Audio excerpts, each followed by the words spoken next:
اعوذ باللہ من الشیطان الرجیم بسم اللہ الرحمن الرحیم۔ سفر شام، جس کا آغاز مدینہ منورہ نقطۂ عروج کربلا اور انجام شام 10 محرم کو حق اور باطل کے درمیان ایک ایسی جنگ چھڑ گئی جس میں بظاہر فتح باطل کی ہوئی، مگر قیامت تک حق سرخرو ہو گیا۔ یزید صرف ایک مورچہ جیتا تھا، لیکن وہ جنگ ہار چکا تھا۔ کربلا کے آخری شہید امام حسین علیہ السلام ہیں۔ آپ بے پناہ بہادر اور شجاع تھے۔ حسین مظلوم ضرور ہے مگر مجبور نہیں۔ حسین کی بہن جناب زینب ایک مقام بلند سے اپنے بھائی کی جنگ دیکھ رہی تھی۔ اس مقام کو تل زینبیہ کہا جاتا ہے۔ آپ حسین ابن علی کے فرزند امام زین العابدین کے خیمے میں تشریف لائیں۔ سجاد سے زینب کا یہ کہنا کہ مولا جاگیے، غفلت سے آنکھیں کھولیے، لٹتا ہے کنبہ جاگیے، اٹھتے ہیں شعلے دیکھیے، جلتا ہے خیمہ جاگیے، اے باقی ذریت یاسین و طہا جاگیے۔ جناب سجاد بیماری کے باعث جنگ میں شریک نہ ہو سکے۔ پھپھو سے سوال کرتے ہیں کہ بابا کہاں ہیں؟ آپ کہتی ہیں کہ سب شہید ہو گئے۔ آپ خیمے سے باہر آتے ہیں، آسمان کی طرف نگاہ اٹھتی ہے، فوراً سلام کرتے ہیں۔ جناب زینب پوچھتی ہیں بیٹا کس کو سلام کیا؟ کہا کہ میرے بابا کا سر نوکے کے نیزے پر ہے۔ جب کربلا کے دشت سے نیزوں پر سر لائے گئے، فتح عظیم الشان کے اعلان فرمائے گئے، باغوں کا رخ موڑا گیا، خیمے اتروائے گئے، قرآن کے سارے ورق شعلوں پر پھیلائے گئے، جلتی ہوئی موجوں کے دامن میں سفینہ آ گیا، عاشور کے سورج کے چہرے پہ پسینہ آ گیا اور سورج غروب ہو گیا۔ تاریکی شب میں چاند بھی بادلوں میں چھپ گیا، وہ بھی اس منظر کی تاب نہ لا سکا، اور شام غریباں کا اندھیرا چھا گیا۔ رسول کی نواسی علی کی بڑی بیٹی زینب کربلا کے صحرا میں بے آب و گیا، جنگل میں جلے ہوئے خیموں کے درمیان عورتوں اور بچوں کو جمع کرتی رہیں، ان کے دلوں کو تسلی اور ڈھارس دیتی رہیں۔ اور اب اس لٹے ہوئے قافلے کی سپہ سالار بھی جناب زینب ہیں۔ آپ نے جس عزم راسخ، جذبہ، ایثار، ذوق جہاد، صبر و استقامت کا مظاہرہ کیا، اس کی تاریخ اسلام میں کوئی دوسری مثال پیش نہیں کی جا سکتی۔ آپ علیہ السلام نے حسین ابن علی کے عظیم مقصد میں بھرپور ساتھ دیا اور شریکت الحسین کہلائیں۔ 11 محرم کی وہ صبح تھی جب اہل بیت کو کوفہ لے جانے کا حکم ملا۔ کربلا سے کوفے کا فاصلہ 56 میل کا ہے۔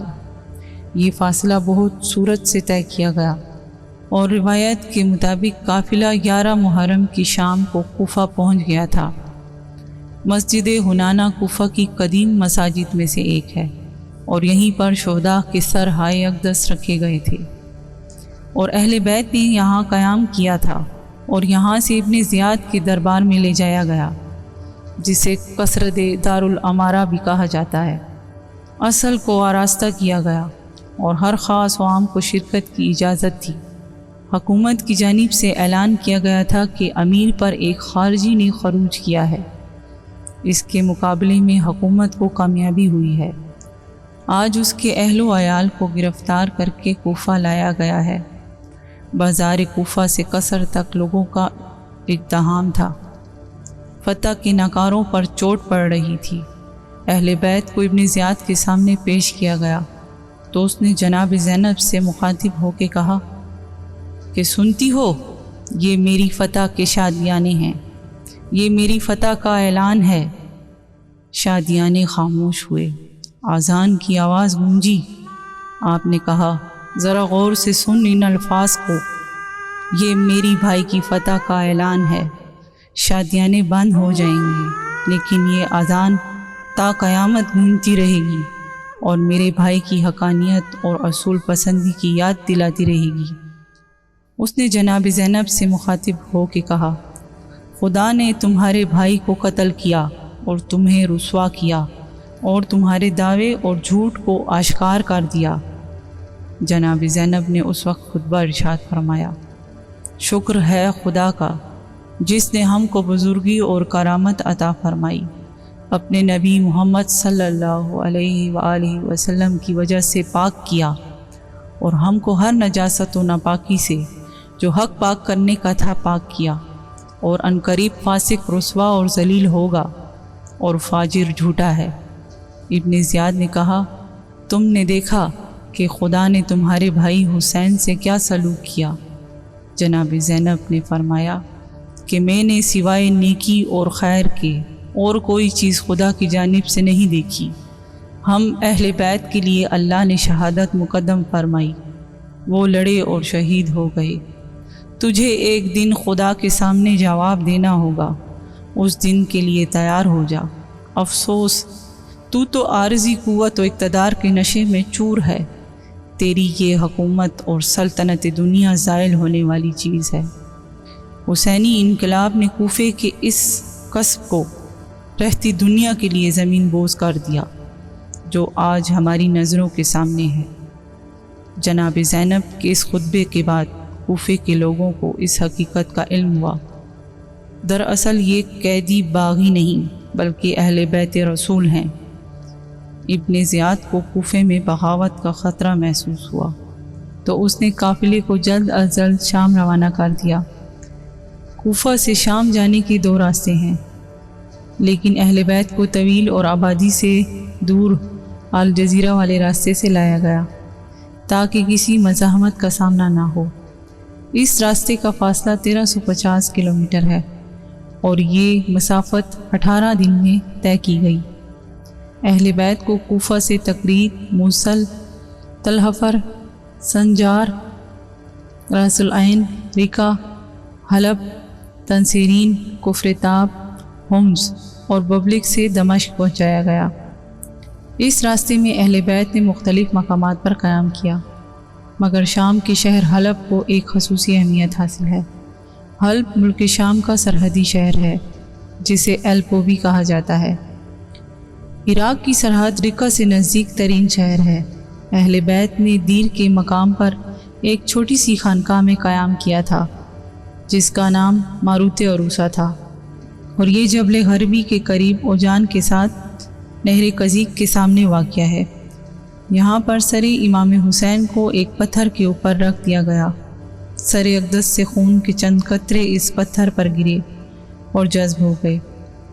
اس زیارتگاہ کے متعلق معلومات فراہم کرتے ہوئے یہاں کے نگران اعلیٰ اس خانقاہ کے راہب نے اس رات سر امام حسین علیہ السلام سے ایک نور کو بلند ہوتے ہوئے دیکھا۔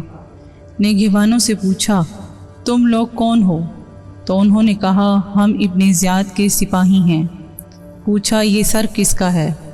راہب نے سوال کیا، اس کا نام؟ فرمایا، فاقہ کش وطن آوارہ تیش ناکام، مقتول نیزہ و تبر و خنجر و حسام، جس کو ملا نہ پیاس میں پانی کا ایک جام، بے گور و بے کفن جست پاش پاش ہے، سر یہاں ہے کربلائے معلیٰ میں لاش ہے۔ یہ حسین ابن علی کا سر ہے جو فاطمہ بنت رسول اللہ کا بیٹا ہے۔ اس نے کہا، تمہارے نبی کا نواسا، تم کیا ہی برے لوگ ہو، کیا یہ ممکن ہے کہ تم مجھے ایک رات کے لیے یہ سر دے دو؟ اور اس نے اسی رات اس سر کو غسل دیا۔ انہیں حسین اس پتھر پر جم گیا اور 1400 برس گزرنے کے بعد بھی آج اتنا ہی تازہ ہے۔ اس نے اللہ سے اور اس جگہ کی برکت سے یہ ایک اہم زیارتگاہ ہونے کے ساتھ ساتھ ایک معجز نما مقام بھی ہے۔ اس واقعے کی مناسبت سے یہاں پر ایک زیارت تعمیر کی گئی اور اسے مشہد النقطے کا نام دیا گیا۔ 333 میں سیف الدولہ ہمدانی نے حلب فتح کیا تو ہمیں ایرانی سلطنت کا پائے تخت حلب کو قرار دیا۔ اس نے اس خانقاہ میں روضہ تعمیر کیا اور اس مقدس پتھر کو محفوظ کر دیا اور اسے مشہد الحسین کا نام دیا۔